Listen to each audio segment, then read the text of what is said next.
자, 할렐루야, 할렐루야. 네, 감사합니다. 네, 제가 이제 금요일에 목사 안수를 잘 받고 드디어 목사가 됐습니다. 감사합니다. 네, 감사합니다. 제가 이거 조금만 높이고 하겠습니다.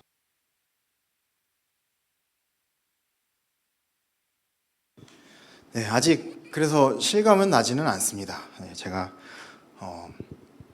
그래서 오늘 오전 예배 때도 이제 우리 성경 읽기 표에도 전도사로 제가 써서 네, 그렇게 업로드를 했더라고요. 네.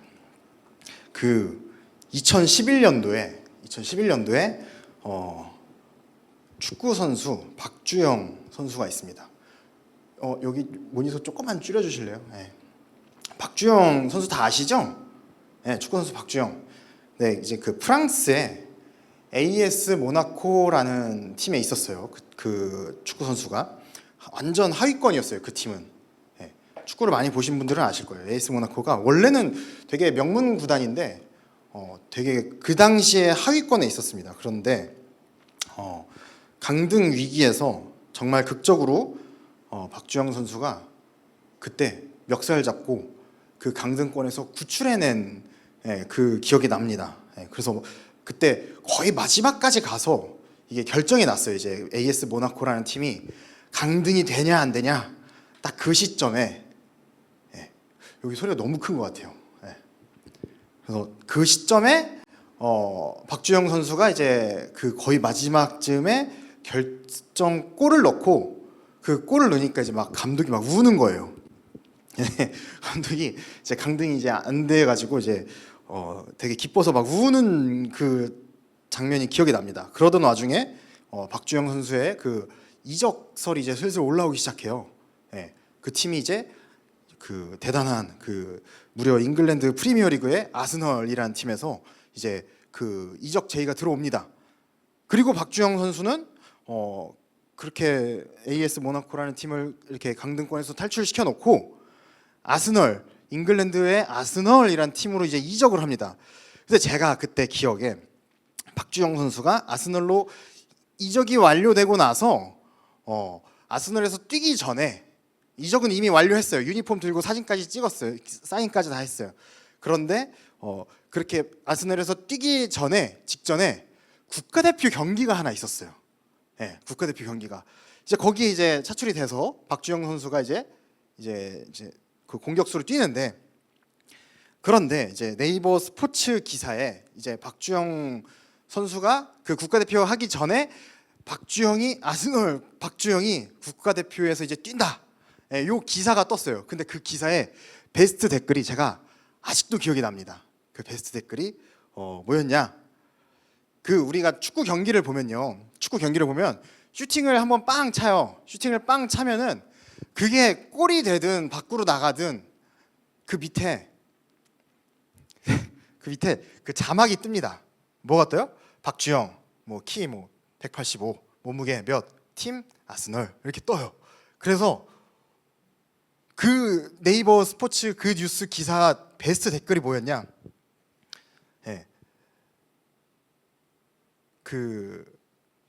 그때가 아마 제 기억으로는 우리나라에서 그 경기를 하던 그거여가지고 선축이 우리나라였어요. 그래서 시작할 때 그 센터 라인에서 이제 우리나라 선수 공격수가 공을 잡고 이제 시작을 하는 거예요. 그때 베스트 댓글이 바로 이런 내용이었어요. 주영이 형 시작하자마자 중앙선에서 슈팅 한번 때려봐요. 자막에 아스널 써져 있는지 좀 보게. 그러니까 우리나라 선수가 아스널에서 뛴다는 게 이게 믿겨지지 않는 거예요. 그러니까 주영이 형 이거 보시면 슈팅 한번 때려보라고, 그냥 시작하자마자 그냥 빵 차가지고 공 나가면은 밑에 하단에 아스널 이게 써져 있는 것 좀 보게. 지금 제가 약간 그런 기분입니다. 제가 이거 얘기하려고 제가 지금 이제 그럼 오늘 이제 유튜브에 김형준 목사라고 써 있겠죠? 제가 약간 지금 그런 기분인 것 같아요. 이 얘기 하려고 했어요. 네, 그래서 이제 금요일 이제 안수를 받고 저녁에 이제 목사님이 오늘 설교를 좀 준비하라라는 이제 말씀을 주셔가지고 제가 고민을 많이 해봤습니다. 대체 뭘 해야 되냐? 목사가 되고 나의 인생에서의 목사로서의 첫 설교는 뭘 얘기를 할까 고민하다가 준비하다가 그 목사 안수식에서 들었던 유일하게 귀에 꽂히던 한마디가 있었습니다. 예. 뭐냐? 크게 달라지는 거 없다. 네, 크게 달라지는 거 없다.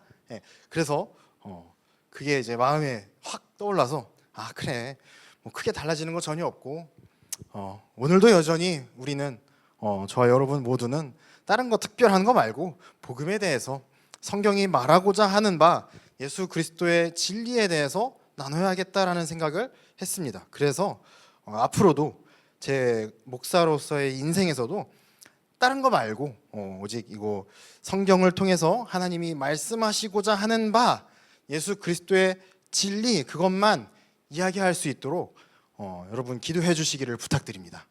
네. 그래서 오늘 우리가 함께 볼 본문은요 잠언입니다. 잠언 19장 1절부터 4절까지입니다. 네. 특별히 제가 오늘 이 본문을 준비한 이유는요 제가 이제 시작을 하는 거잖아요. 제가 목사로서의 시작, 그리고 여러분과 함께 이 시작이라는 과연 그 느낌이 뭔가라고 했을 때 그럼 과연 예수 그리스도의 복음의 시작은 뭘까라는 고민을 좀 해봤어요. 복음은 어떻게 시작되는 건가? 그럼 복음의 시작은 뭐예요? 복음의 시작, 우리에게 복음이 다가왔을 때 우리한테서 그 시작은 뭐예요? 우리의 죄가 드러나는 거예요. 네. 그래서 저는 오늘도 딱 세 가지만 얘기할 거예요. 뭐예요? 첫 번째, 인간의 거룩함 앞에서의 무능, 인간의 완전한 타락, 그리고 예수 그리스도의 은혜, 하나님의 주권, 이 세 가지만 이야기를 할 겁니다. 그래서 잠언 19장 1절부터 4절까지인데요. 오늘 말씀은 좀 집중해야 돼요. 왜요? 잠언은 미리 말씀드리면요 엄청 어렵고 모든 것들이 비유로 되어 있고 모든 것들이 비밀로 되어 있기 때문에 놓치면 안 돼요. 예. 그래서 졸리면 일어서서 들으시고 이해 안 되면 여러 번 들으시고 이렇게 하면 좋을 것 같습니다. 그래서 먼저 제가 몇 달 전부터 저는 이제 잠언에 대해서 좀 이렇게 말씀을 보고 있었어요. 그래서 사경회 때도 이제 제가 이제 말씀을 할 기회가 있었을 때는 잠언에 대해서 설명한 적이 있습니다. 잠언, 지혜의 장이라고 하면요 읽으면 똑똑해진다 이렇게 알고 있어요 우리. 그렇죠? 읽으면 똑똑해지는 책, 지혜가 담긴 책이라고 했어요. 저 여기 부모님도 앉아 계시지만 제가 어렸을 때 이제 부모님은 이제 저를 똑똑해지기를 원하시잖아요. 그러니까 어때요? 잠언 읽으면 한 장에 1,000원씩 줄게 이러셨다고요. 네. 그런 책이에요 잠언은. 그런데 알고 보니까 잠언 지혜의 책이라고 했는데 그 지혜가 잠언 전체에서는요 하나의 인격체로 이제 표현이 되어 있습니다. 그 지혜가 우리를 구원하기도 하고요. 그 지혜가 우리를 변호하기도 하고요. 그 지혜를 구하는 자, 지혜가 있는 자는 의롭게 여겨지기도 해요. 잠언 전체적으로 봤을 때요. 그러면 이제 우리는 여기까지만 들었을 때 이제 다 알아요. 그렇죠? 오늘 뭐 새로 오신 분은 없으니까 다 아실 거예요. 네. 그럼 그 지혜는 누구를 의미하는 거예요? 예수 그리스도를 의미를 하는 거였어요. 이게 비밀의 첫 번째예요. 잠언을 해석할 때는 지혜를 예수 그리스도로 봐야 되는구나. 그런데 제가 사경회 때 조금 더 자세하게 설명을 했던 부분들이 있어요. 잠언에는요 3가지의 지혜와 관련된 단어가 등장해요. 지혜, 지식, 명철 이렇게 등장해요. 그런데 이 지혜와 지식과 명철 이 단어들이요 사실은 다 각자 다른 내용들을 담고 있어요. 네. 근데 이거를 다 얘기하기엔 너무 시간이 없으니까 사경회를 한번 찾아서 보시거나 아니면 저에게 개인적으로 물어보시면 제가 알려드리겠습니다. 그런데 중심은 뭐예요? 지혜와 지식과 명철, 요거의 중심은 예수 그리스도구나 이렇게 이해하시면 될 것 같아요. 그리고 그 잠언 전체의 문맥을 이해하려면요 구약과 신약의 문맥에 대해서 좀 알아야 돼요. 성경 구약과 성경 신약이 어떻게 이루어져 있냐. 그럼 구약은 창세기부터 출애굽기, 레위기, 민수기, 신명기 이렇게 돼 있어요. 이렇게 쭉쭉쭉 나가잖아요. 그러면 신명기까지를 통해서요, 구약은요, 하나님과 반대되는 인간, 이 세상, 하나님과 반대되도록 만들어진 세상, 그 하나님과 반대인 그 자체, 그게 알고 보니까 뭐였다? 인간이었다. 그게 죄였다. 그게 인간의 속성, 인간의 본질이었다. 이거를 끊임없이 확인하게 하세요. 그래서 구약에서는 하나님의 공급 없이는 살아갈 수 없고 하나님의 보호하심 없이는 살아갈 수 없는 가나안 땅으로 이스라엘 백성들을 이끌어 가세요. 그게 누구 모습이라고요? 그게 우리 모습이라고요. 그렇게 봐야지 성경이 이해가 돼요. 그걸 이스라엘의 역사, 그냥 이스라엘의 그냥 증거, 자료 이렇게 보면은 그 순간부터 출제자의 의도에 벗어나기 시작하는 거예요.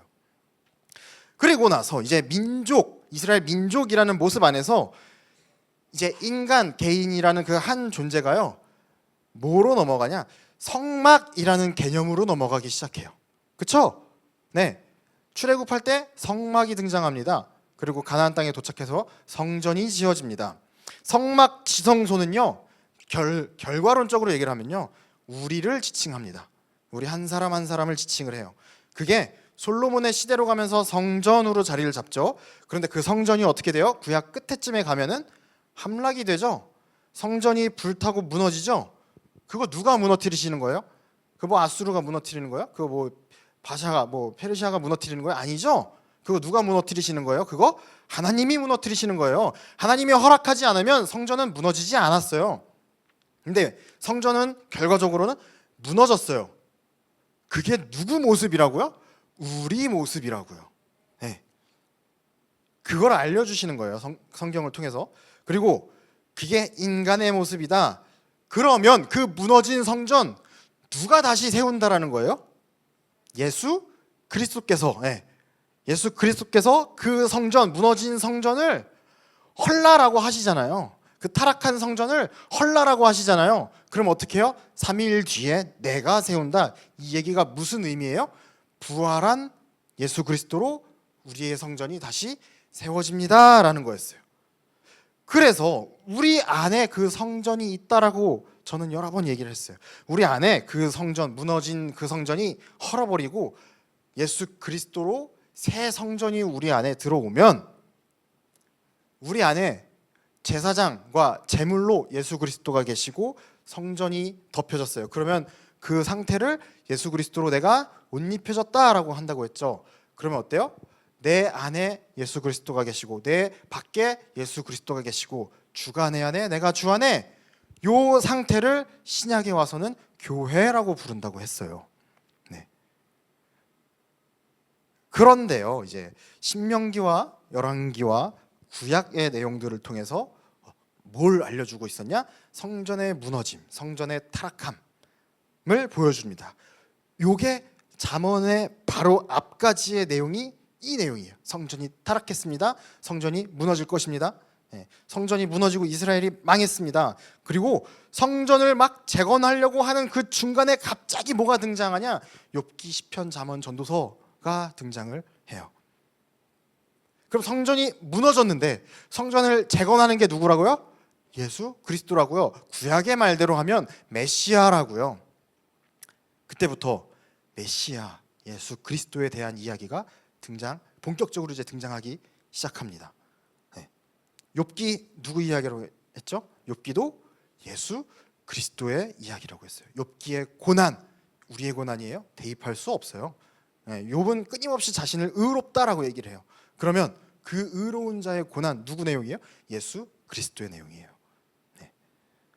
그럼 이제 잠언도 성전이 이제 다 무너지고 다시 세우실 메시아의 그 이야기의 흐름에 얹혀서 잠언이라는 걸 봐야 된다라는 거예요. 그 관점으로 보니까 잠언이 이래서 지혜의 책이라고 부르는구나, 잠언이 이런 식으로 해석이 되는구나 깨달아지는 거예요. 그래서 잠언에서 우리를 구원하시고 우리를 변호하시고 우리를 의롭게 여겨주시는 그 기준을 지혜라고 부르는 거예요. 그게 신약으로 와서 예수 그리스도의 사역과 예수님의 말씀으로 그 지혜의 내용들이 해석이 되기 시작하는 거예요. 그래서 저는요, 잠언을 구약의 복음서라고 부르고 싶어요. 온갖 비유들과 구문들과 문화 얘기로 덮여져서 안 보이지만 우리는 그냥 막 읽지 말고, 잠언을 읽을 때는 딱 요 렌즈, 예수 그리스도 이야기지, 이 렌즈를 쓰고 읽으면 딴 소리는 안 할 것 같아요. 그렇죠? 그래서 뭐 이게 똑똑한 거고 이게 의인이고 이렇게 보지 않을 수 있게 되는 거예요. 그래서 우리가 오늘 볼 본문은요, 그렇게 오해하기 쉬운 본문 중에 하나가 바로 오늘 이제 1절부터 4절까지의 말씀입니다. 그래서 1절부터 4절까지를 한번 띄워놔 주시면요, 제가 1절부터 이렇게 하나씩 읽어갈게요. 읽으면서 풀이해가면서 한번 볼게요. 1절 보시면요, 가난하여도 성실하게 행하는 자는 입술이 패역하고 미련한 자보다 나으니라. 우리 2절, 3절, 4절 다 같이 읽어볼까요? 시작.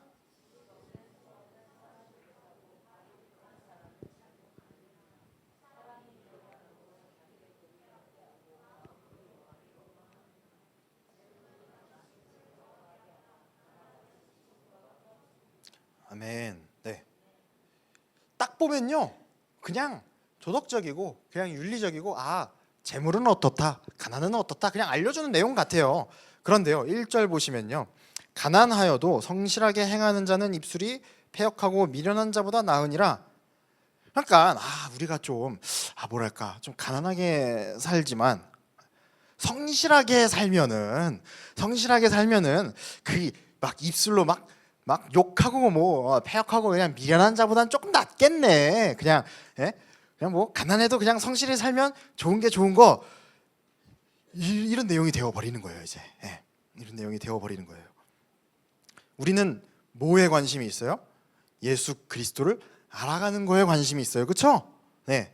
그러면 잠언은 그냥 보면 안 된다라는 거예요. 일단요, 번역된 문장 자체가 그 의미를 올바로 전달하기에는 어렵게 그냥 번역이 잘못되어 있어요. 성실하다라는 단어가 쓰이지 않고 있어요. 이 직역을 하면 그의 온전함, 이거를 이제 성실로 표현을 해놨어요. 그의 온전함 속에 걷는 가난한 자가 좋습니다. 이게 첫 번째 문장이에요. 다시 한번요. 그의 온전함 속에 걷는 가난한 자가 좋습니다로 되어 있어요. 그 좋다는요, 토브라는 단어를 쓰고 있어요. 그냥 뭐 조금 더 낫다 이 수준이 아니에요. 토브라는 단어를 쓰고 있어요. 그리고요, 그 뒤는요, 그 입술이 삐뚤어진 자, 곧 그는 미련한 자인데 그 자보다, 이게 직역이에요. 입술이 삐뚤어진 자는 미련한 자인데 그 자보다 더 토브합니다, 더 좋습니다라고 번역이 돼요. 입술이 패역하다라는 말도 입술이 삐뚤어져 있습니다라는 단어예요. 그러니까 삐뚤어지다라는 이 단어는요, 이케쉬라는 단어예요. 왜곡합니다라는 뜻입니다. 그러니까 이게 입술이 삐뚤어졌다라는 건요, 말을 하는데 왜곡된 말을 합니다라는 거예요. 이 단어가 이제 헬라어로 번역이 되어서 신약으로 넘어오면요, 패역한 세대 혹은 삐뚤어지고 거스르는 세대, 이 단어들을 말할 때 이제 쓰는 단어예요. 그러면 우리는 이제 알아요. 삐뚤어지는 세대, 그 의미하는 바는 결국에 그 삐뚤어지는 세대는 뭐를 왜곡한다라는 거예요? 진리를 왜곡한다라는 거예요. 예수 그리스도의 진리가 진리되지 않게 전합니다라는 얘기예요. 복음을 왜곡해서 전하는 거구나. 그러면 복음을 왜곡하지 않게 전달하는 사람들은 어떤 사람들이에요? 복음이 들리는 사람, 복음이 들어온 사람인 거예요. 뭐로 복음이 들어와요? 은혜로 복음이 들어온 사람인 거예요. 그래서 신약에는요, 복음이 들어온 상태, 예수 그리스도를 영접한 상태, 이 상태를요, 굽은 것이 펴졌다, 곧아졌다. 누가복음에도요, 주가 오시면 산이 평평하여지고 굽은 것이 곧 깨 된다라고 선포하잖아요. 그러면요, 그 복음이 들려진 사람은 왜곡하지 않고 삐뚤어지지 않고 고다집니다라는 요 말인데요. 그럼 중요한 건요, 이 말은 모든 사람들, 저와 여러분 포함해서 모든 사람들은 원래는 어떤 존재라는 거예요? 삐뚤어져 있는 존재라는 거예요. 네. 모든 인류는요, 모든 인간 자체는요, 처음부터 입이 삐뚤어져 있다라는 거예요. 복음은 그 삐뚤어짐, 그 왜곡을 이제 더 이상 왜곡되지 않게 합니다라는 거였어요. 그러면요, 우리는 한 가지 생각해 봐야 되는 게, 성경에서 지금 모든 인류가 이제 삐뚤어져 있다로 되어 있는데, 왜곡되어 있다라고 하는데, 그러면 대체 그 뭐에 대해서 우리가 이제 진리라고 했는데, 그럼 정확히 그럼 진리가 어떻고 뭐에 대해서 우리가 삐뚤어져 있냐? 여러분들 지금 삐뚤어져 있어요, 마음? 모르시잖아요. 그러면 그게 대체 뭐냐? 그 궁금증을 좀 가져봐야 돼요.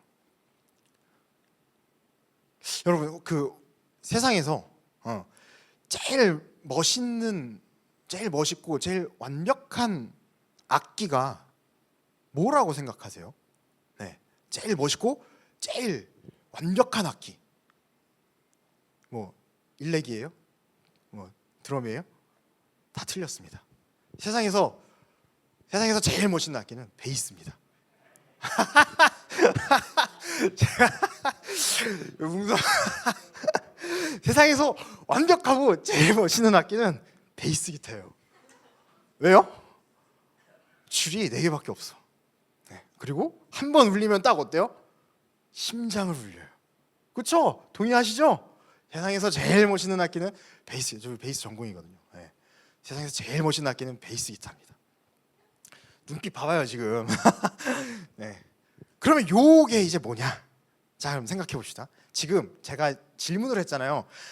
세상에서 가장 멋있는 악기라고 했을 때 멋이라는 거 생각이 어때요? 다 다르죠?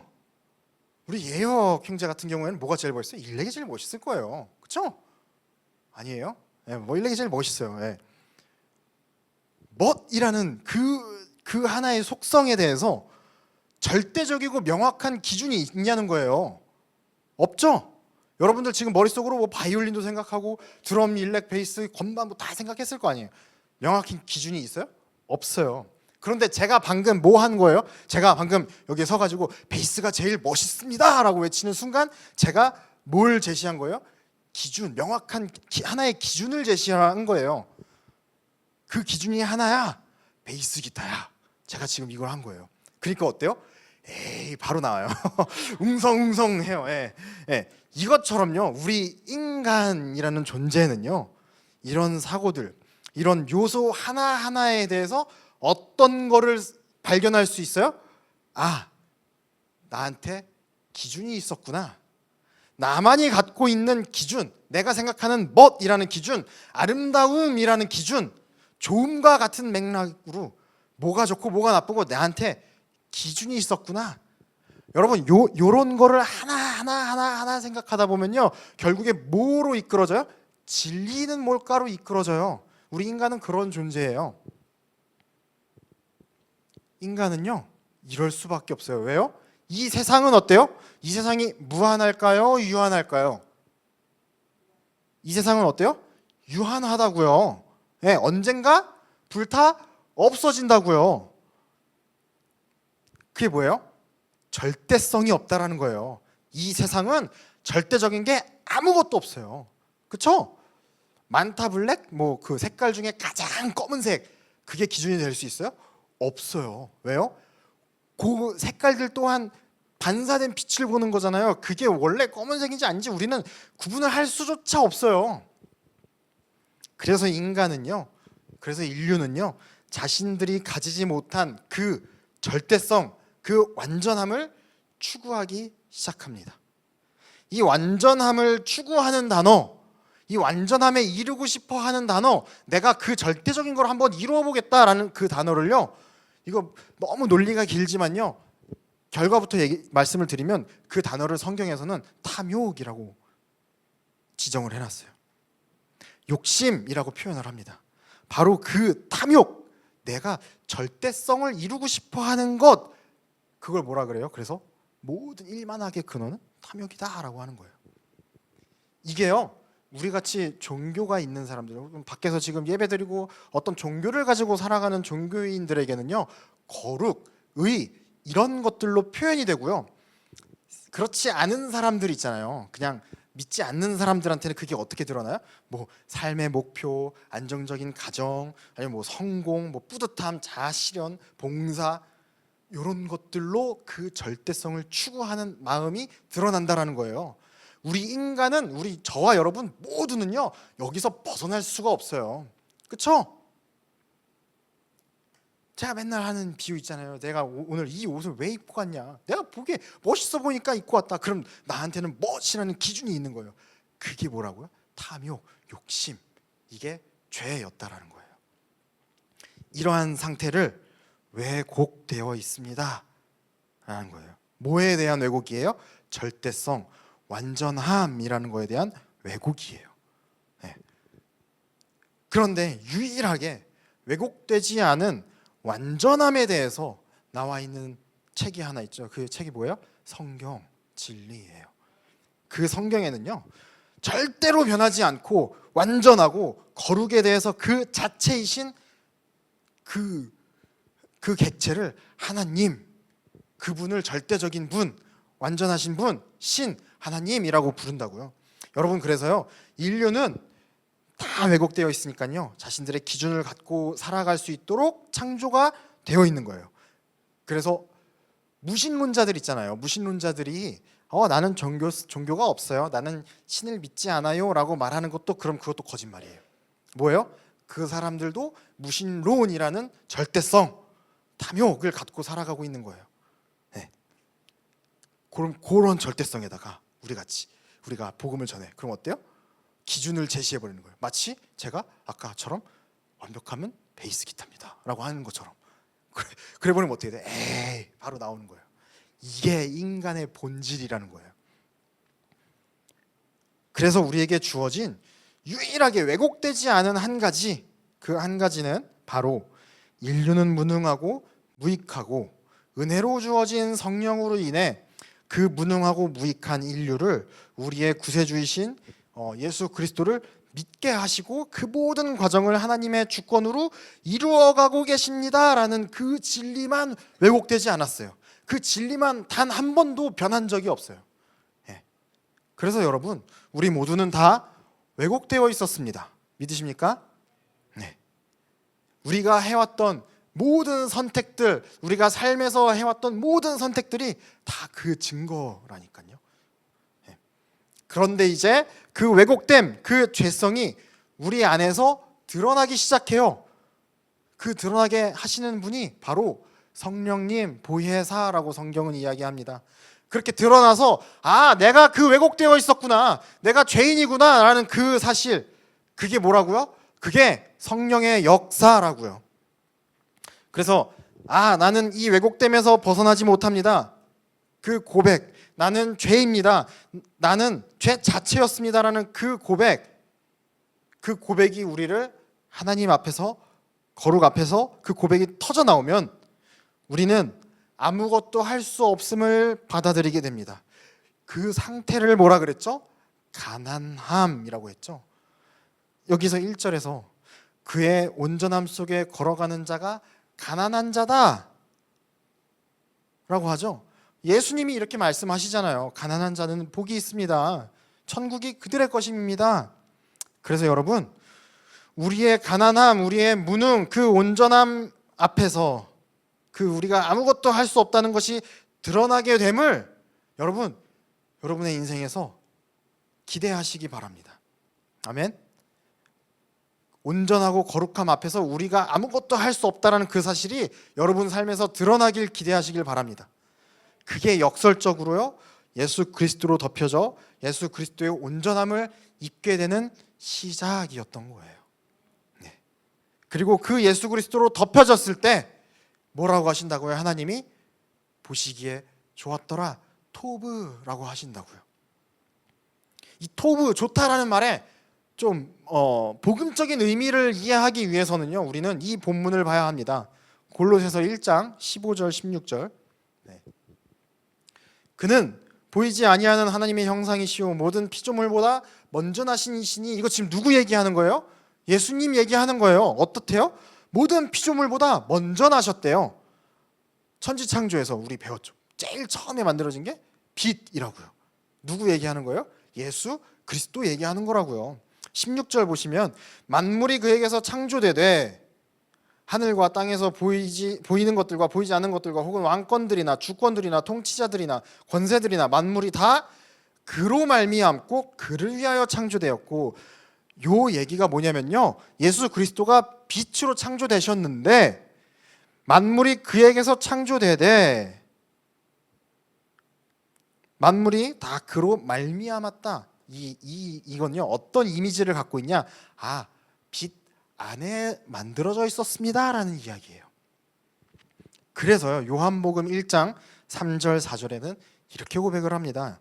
만물이 그로 말미암아 지은 바 되었으니 지은 것이 하나도 그가 없이는 된 것이 없느니라. 그 얘기는 뭐예요? 예수 그리스도 안에서 만물이 지어졌습니다라는 얘기예요. 네. 4절 그 안에 생명이 있었으니 이 생명은 사람들의 빛이라. 네. 예수 그리스도는 빛이시고 그 안에 생명이 있던 거예요. 천지창조의 첫 번째 창조된 그 빛, 그 빛 안에 들어가면 살 수 있습니다. 그 빛 안에 있어야 생명입니다 라는 거예요. 그래서 바울 선생님이 계속 뭐라 그래요? 예수 그리스도 안에 거하십시오, 예수 그리스도 안에 거하십시오 라고 얘기하는 거예요. 태초부터 이미 빛을 만들어 놓으시고 그 빛 안에서 창조를 하셨다고요. 유한한 걸 만드셨다고요. 하나님과 반대된 걸 만드셨다고요. 그리고 나서 보시기에 좋았더라. 이거 그래서 환경신학하는 사람들 다 틀렸다고 얘기하는 거죠. 환경신학하는 사람들이 뭐라 그래요? 코끼리 만들고 보시기에 좋았다. 우리가 이 고래를 만들고 보시기에 좋았으니까 우리가 이걸 지켜야 되는, 다 헛소리인 거예요. 이제 좀 세게 얘기를 할 수 있어요. 목사가 됐으니까. 그렇죠? 다 거짓말쟁이, 저 그리스도들이에요. 뭐예요? 그 얘기는 보시기에 좋았더라가 계속 나오죠. 그 얘기는 그 만들어진 걸 보고 보시기에 좋았더라라고 한 거예요? 아니죠.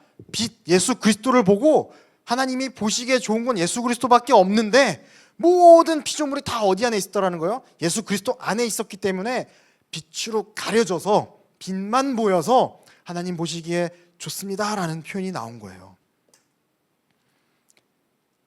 그러니까 이제 빛 안에 있었다, 빛 되신 예수 그리스도만 토부입니다라는 결론이 도출이 됩니다. 네. 그래서 1절에 그의 온전함 속에 걷는 가난한 자가 토부 좋습니다라고 하는 그게 결국에 뭐 얘기하는 거예요? 예수 그리스도 안에 거하십시오라는 이야기를 하는 거예요. 가난한 자, 거룩함에 대하여, 의에 대하여, 완전함에 대하여 항복한 자, 그게 예수 그리스도 안에 거하는 성령 사역의 시작이며 그 온전함을 입고 가야 되는데, 잠언의 언어로 하면은 요거를 이제 지혜로운 자, 지혜가 있는 자, 그렇지 못한 자는 지혜가 없으니까 어때요? 미련한 자로 표현을 해놓은 거예요. 네. 그리고 그 미련한 자들은 어때요? 어떤 상태라고요? 우리는 왜곡돼 있던 상태, 그 왜곡됨이 다 드러나 있는 상태, 그래서 입술이 삐뚤어져 있다라는 표현을 쓰고 있던 거예요. 그래서 여러분 2절을 이제 함께 보시면요, 2절 보시면 지식 없는 소원은 선하지 못하고 발이 급한 사람은 잘못 가느니라. 여기도 너무 뜬금이 없어요. 그렇죠? 갑자기 가난한 자 얘기하다가 갑자기 지식 없는 소원이 나와요. 네. 그러니까 그렇죠. 너무 뜬금이 없죠. 네. 약간 뭐 발이 급한 사람은 잘못 가느니라. 뭐 그냥 밥을 빨리 먹으면 체해. 약간 이런 느낌이잖아요. 그렇죠? 네. 그런데 우리는 잠언을 읽을 때 어떤 렌즈를 끼라고요? 예수 그리스도에 대한 렌즈를 끼라고요. 그래서 예수 그리스도 메시아에 대한 렌즈를 끼고 보면요, 이 내용이 이제 달라집니다. 그리고 번역이 잘못되어 있어요. 원어와 문법과 문맥을 그리고 그 구문을 살펴보거나, 그러니까 우리 성경 읽을 때 이런 본문들이 굉장히 많아요. 그럼 뭐예요? 대부분 번역이 잘못되어 있거나 우리가 알지 못하는 것이 있거나 혹은 신약과 구약을 연결해서 읽어야 되거나 요런 것들로 이제 분류가 돼요. 그러면 이제 원어와 문법과 이런 것을 한번 살펴볼게요. 우선 이 문장에서 히브리어로 소원이라는 단어는 등장하지 않아요. 그냥 지식 없는 네페쉬로 되어 있어요. 네페쉬 뭐예요? 영혼이라고 우리 알고 있잖아요. 그러니까 지식 없는 네페쉬는 선하지 못하고, 이 선하지 못하다도 라토브 해가지고 토브가 아닙니다로 번역이 되어 있어요. 토브가 아닙니다라는 문장에 쓰고 있는데, 이 바로 네페쉬라는 이 단어가 1절과 이어지게 해주는 역할을 하고 있어요. 다리 역할을 합니다. 네페쉬가 우리가 영혼으로는 알고 있어요. 그런데 이 네페쉬라는 이 단어가 조금 더 넓은 범주의 인간 이해를 가지고 있어요. 인간은 대체 어떠냐라고 할 때 네페쉬라는 단어를 쓰면요, 네페쉬가 성경 전체에서 어떻게 쓰이냐, 살아있는 존재임을 확인하려고 할 때 네페쉬라는 단어를 써요. 혹은 살아있으려고 하는 그 욕망을 네페쉬라고 해요. 그런데 우리가 그 우리가 살고자 하는 그 욕망을, 이건 제 그냥 개인적인 생각이에요. 그냥 그 욕망을 좀 좋은 단어로 소원이라고 번역을 해놓은 것 같아요. 뉘앙스가 그래요. 하지만 이 네페쉬는 뭐라고요? 내가 스스로 살아보려고 하는 그 몸부림치는 그 욕망, 탐욕이라고요. 그럼 지식이 뭐라 그랬어요? 지식 없는 네페쉬라고 하는데, 지식은 예수 그리스도를 알려는 참된 암이라는 단어예요. 참된 암. 지혜가 예수 그리스도고 지식은 예수 그리스도를 알려는 참된 암이에요. 명철은 그 예수 그리스도가 알아져서 내 안에서 이제 그 복음의 역사가 시작된 상태, 그걸 명철이라고 불러요.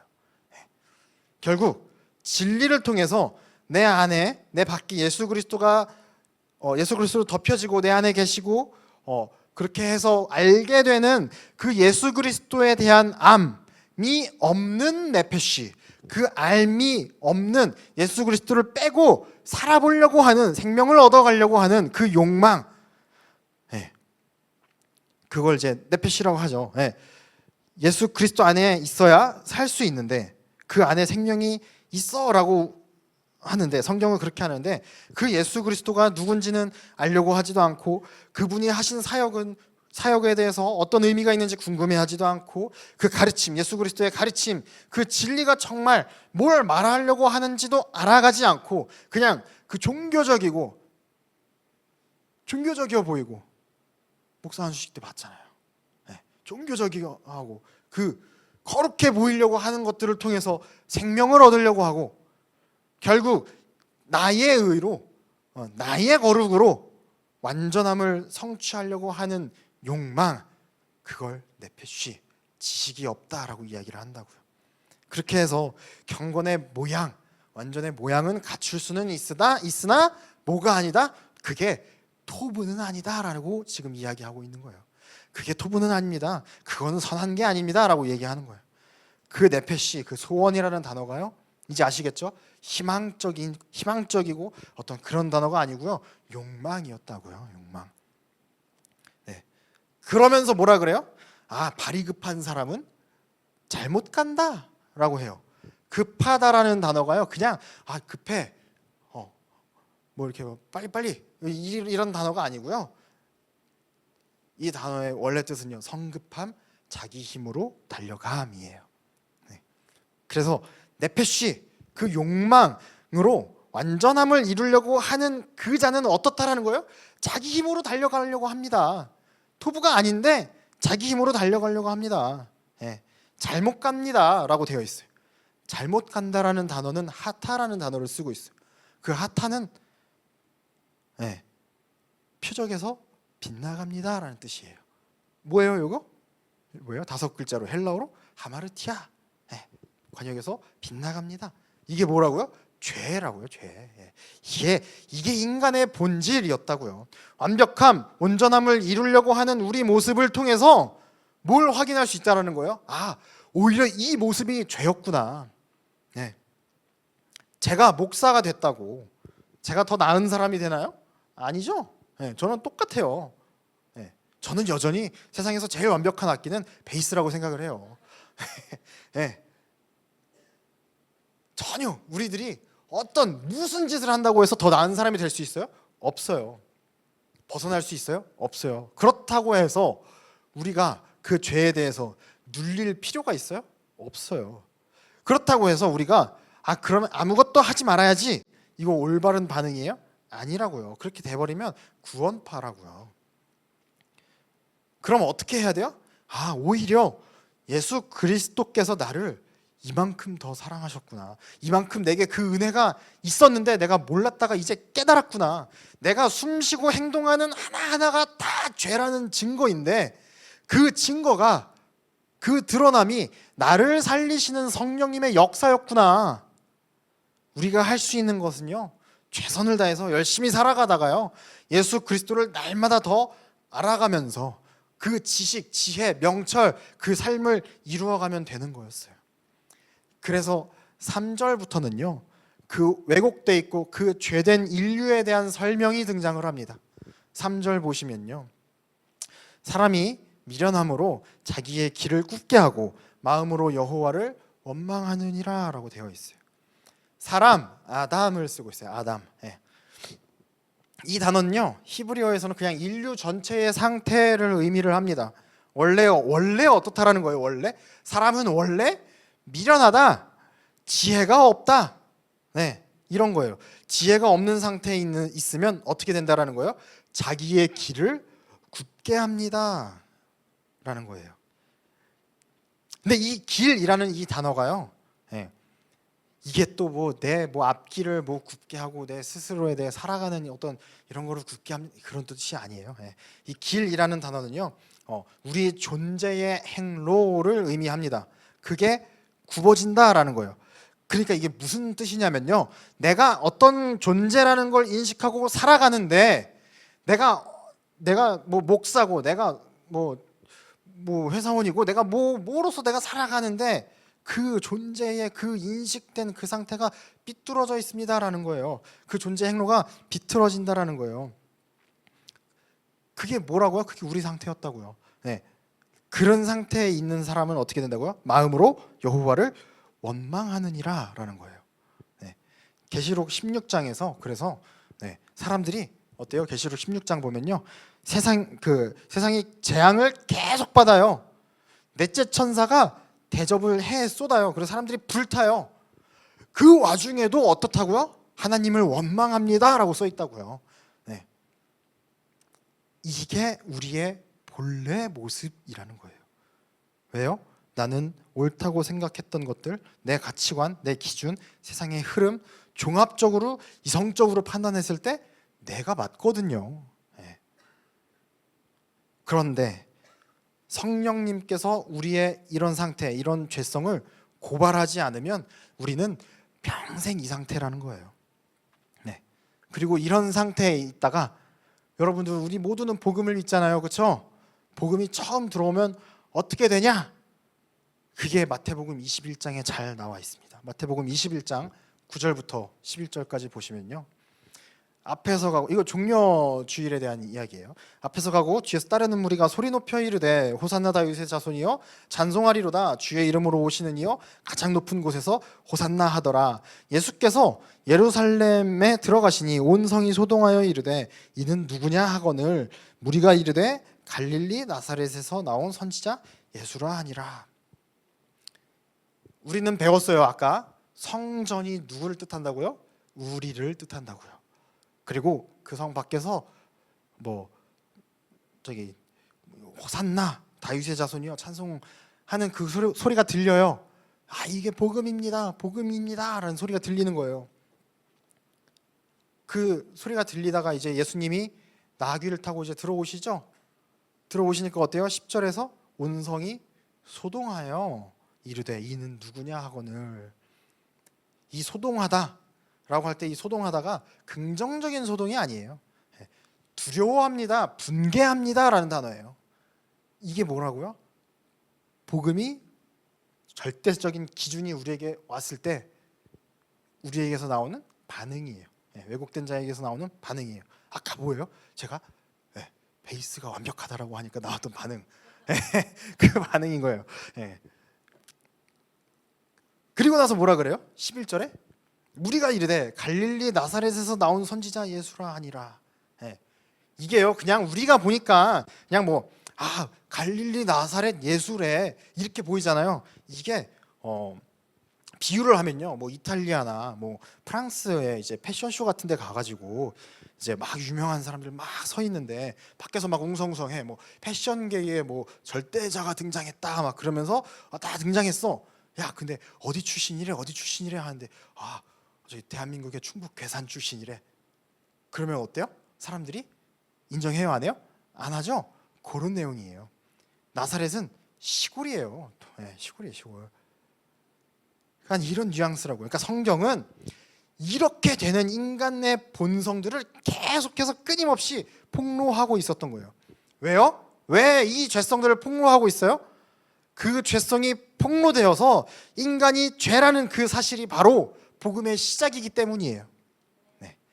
그래서 지겹지만 지겨울까봐 다른 방식으로 많은 상황들을 통해서 다른 비유들로 다른 단어들로 똑같은 얘기를 하고 있는 거예요. 뭐예요? 인간의 거룩에 대하여 무능, 예수 그리스도의 은혜, 하나님의 주권 이 얘기만 하고 있는 거예요. 이 진리가 우리가 원래 들어도 듣지 못했고 그렇죠? 봐도 보지 못했어요. 안다고 했는데도 알지 못했던 거예요. 그 상태를 1, 2, 3절에서 왜곡됨, 지혜가 없었던 상태, 미련함이라고 표현하고 있던 거예요. 그리고 그 상태에서 내가 세운 기준, 내가 세운 종교성, 내가 세운 가치관, 내가 세운 완전함을 부정하는 것에 대한 인간의 반응으로 하나님을 원망합니다라고 우리에게 알려주고 있는 거예요. 그 인간의 본질적인 상태, 그리스도 밖에 있는 상태에서는 여호와를 원망합니다. 그리고 이어서 4절이 등장합니다. 네. 4절은 뭐예요? 재물은 많은 친구를 더하게 하나 가난한즉 친구가 끊어지느니라. 이걸 보고 뭘 알 수 있어요? 재물이 이렇게 중요합니다. 네. 그 정영돈 씨가 했던 거예요. 돈이 많은 사람이 착하다. 그러니까 이걸 보면요, 뭐 재물을 벌라는 거야, 말라는 거야, 이제 이런 반응이 나올 수밖에 없어요. 재물이 있어야 친구가 있네, 돈이 좋아, 네, 이런 반응이 나온다고요, 그렇죠? 근데 이거 말도 안 되죠. 네.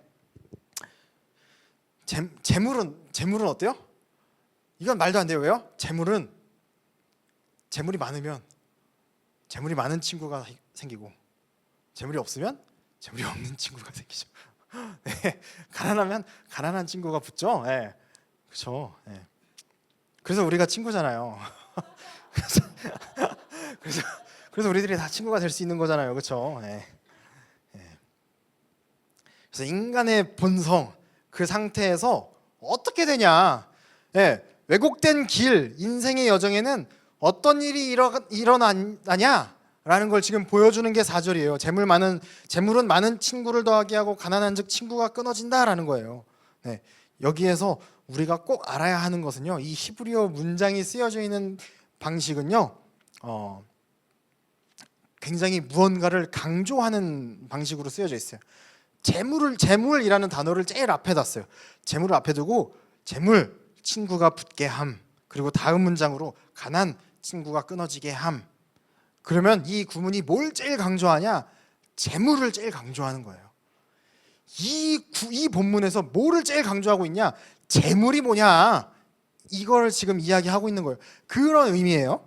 네. 그런데 이 재물이라는 단어가 그냥 재물이겠냐? 아니더라는 거예요. 네. 이 재물이라는 단어는 축적된 소유, 내가 쥐고 있는 것이라는 뜻이에요. 그리고 이 본문이 강조하고 있는 것은 그 축적되고 그 내가 쥐고 있는 것이 무엇이냐? 관계라는 것의 원인입니다라는 것을 강조하고 있는 본문이더라고요. 그럼 뭐예요? 친구가 됨이라는 그 관계를 강조하는데 그 친구가 되게 하는 원인이 뭐였다는 거예요? 내가 쥐고 있는 것, 그 상태를 일컬어서 왜곡되어 있습니다. 패역한 세대입니다 라고 알려주는 게 4절이에요. 패역한 세대, 삐뚤어진 세대, 왜곡된 세대는 어떻다고요? 내가 쥐고 있으면 관계가 생깁니다라는 이야기라고요. 재물이 이렇습니다라는 얘기가 아니고 그 세대에는요, 내가 쥐고 있으면 관계가 생깁니다. 뭐랑 지금 반대되고 있어요? 1절에 가난함과 반대되고 있어요. 복음적 관점으로 예수 그리스도의 렌즈를 끼고 우리가 보면요, 내가 쥐고 있는 게 많아. 이 얘기는 뭐예요? 내가 할 수 있다라는 선언이에요. 그럼 누가 필요 없어요? 예수 그리스도가 필요 없어요. 그러니까 소위 이제 극단적 경건주의 운동을 하시는 분들의 설교, 말씀 들어보면요, 예수 그리스도의 십자가 은혜는 정말 쥐 죽은 듯이 안 나와요.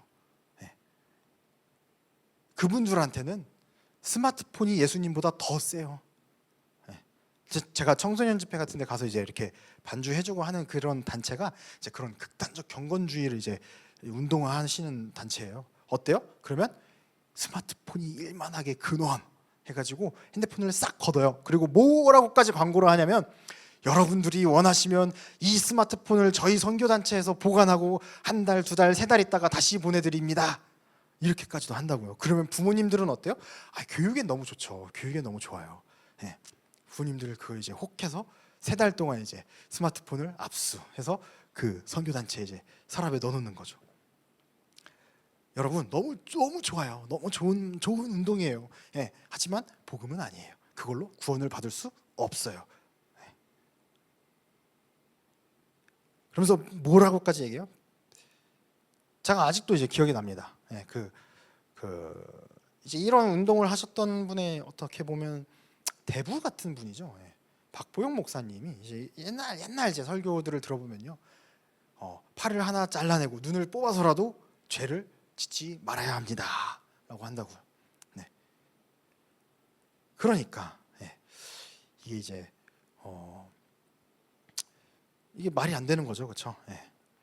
그러니까 우리는 이런 것들, 그게 뭐라는 거야? 여기서 우리 오늘 표현대로라고 하면 내가 손에 쥔 게 많아, 내가 할 수 있어, 내가 끊어볼 수 있어, 요게 내가 손에 쥐고 있다, 재물이다라고 표현을 하고 있다고요. 그러니까 내가 쥐고 있으면 관계가 생기는 그 상황, 그 체제, 그 왜곡되고 삐뚤어져 있는 그 세대에서 가난한 자는 어떻게 된다고요? 끊어진다고요. 관계가 끊어진대요. 패역한 세대, 왜곡된 세대. 그러니까 이거 다 왜곡되어 있는 겁니다라는 거예요. 거기에 갑자기 친구가 등장해요. 친구는 뭐라고 배웠어요? 우리 사경회에서 친구는 가장 낮은 데로 내려와서 살리시고, 진정한 친구가 그래서 누구라고요? 예수 그리스도입니다라는 거예요. 그런데 내가 쥔 것이 많은 그 가치관, 그 세상에서의 친구는 어때요? 정반대죠. 이게 왜곡된 우리 모습입니다라는 거예요. 예수 그리스도는 분명히 가난한 자, 내가 할 수 없음을 폭로당하고, 내가 할 수 없으니 폭로당하고 항복한 자에게 오시는데, 이 패역한 세대는 친구가 내가 준 것이 많아 그러면 붙는다고요. 그럼 그 친구는 진짜예요, 가짜예요? 가짜 친구라는 의미예요. 그래서 복음은 어떤 일들을 하는 거예요? 복음이 우리 안에 들어오면 예수 그리스도께서 우리에게 오셔서 하시는 일은 바로 그 왜곡돼 있던, 친구에 대해서 왜곡돼 있던, 진리에 대해서 왜곡돼 있던 그것들을 바로 잡아 주시는 거예요. 가난한 자에게 오셔서 예수님께서 말씀하시죠. 나는 포도나무요 너희는 가지니. 예수님은요, 가난한 자, 억눌린 자, 포로된 자의 친구가 되셔서 스스로 할 수 없는 자를 일으키시고 멍에를 매게 하시고, 그런데 그 멍에는 예수님이 온전히 짊어지고 가는 멍에에 참여하라고 하시죠. 그렇게 함으로써 우리를 의로 덮어주셔서, 인류가 가지고 있던 가치관들을 파괴시키시고, 이게 바로 성전 정화 사건의 진짜 의미입니다. 우리의 모든 가치관들을 파괴시키시고 그 가난한 자와 연합되셔서 뭐로 세워지게 하세요? 우리 한 사람 한 사람을 교회로 세워지게 하시는 거예요. 그리고 그 교회가 마지막 때에 승리하게 됩니다라고 계시록에서 선포하고 있는 거예요. 그 교회는 왜곡된 나를 덮으시고 내 안에 새 마음을 부어주신 예수 그리스도와 연합된 우리를 의미합니다. 그래서요, 우리는요 이 고백밖에 할 수 없습니다. 나는 죄인입니다. 나는 죄 그 자체입니다. 예수 그리스도께서 나를 살리시고 그 모든 주권은 다 하나님의 것입니다. 우리 입술에서 나올 수 있는 고백은 이 고백밖에 없다라는 거예요. 여러분, 우리는 날마다 성화되어져야 합니다. 제가 감리교 목사라서 이런 말을 하는 게 아니에요. 근데 우리가 말하는 성화는 뭐라고요? 우리가 말하는 성화는 매일매일 하루하루 살면서 사도 바울처럼 나는 죄인입니다. 하루 더 살고 나는 죄인입니다. 더 살다 보면 나는 죄인 중 괴수이며 결국 우리 인생에서 맺혀지는 열매는 어떤 것도 없고 예수 그리스도만 열매에 맺습니다. 이게 생명입니다. 이게 성화예요. 그래서 우리는 예수 그리스도가 아니면 살아갈 수 없는, 진정한 생명을 가질 수도 없고 누릴 수도 없는 자들임을 우리가 고백해야 돼요. 저와 여러분 모두는 이 고백으로 우리의 이 세상에서의 삶을 우리 모두 마칠 때까지 이 고백으로 살아가실 수 있게 되시길 간절히 바라겠습니다. 그래서 말씀을 정리하겠습니다. 오늘 우리는요 잠언에 대해서 이제 구약의 복음서라는 관점으로요 예수 그리스도라는 렌즈를 끼고 잠언의 한 부분을 살펴보았습니다. 도덕적, 율법적인 행위들과 삶의 교훈처럼 보여지는 본문들을 통해서요 그 원래 의미하는 바와 과연 예수 그리스도와 어떻게 그 의미들이 연결이 되는지를 우리 한번 살펴보았습니다. 그래서 오늘 우리가 함께 나눈 내용들이요 우리에게 새 마음, 진리로 다가와서 우리 한 사람 한 사람 마음에 성령님이 오늘 역사하셔서요 우리를 이끌어 가시는 하나님만 바라보게 하시고 우리의 인생 끝에서 이래서 나의 인생이 예수 그리스도로 족하였다라는 그 고백만 남기를 바랍니다. 그렇게 살아가는 저와 여러분 되시기를 간절히 바라고 기도하겠습니다.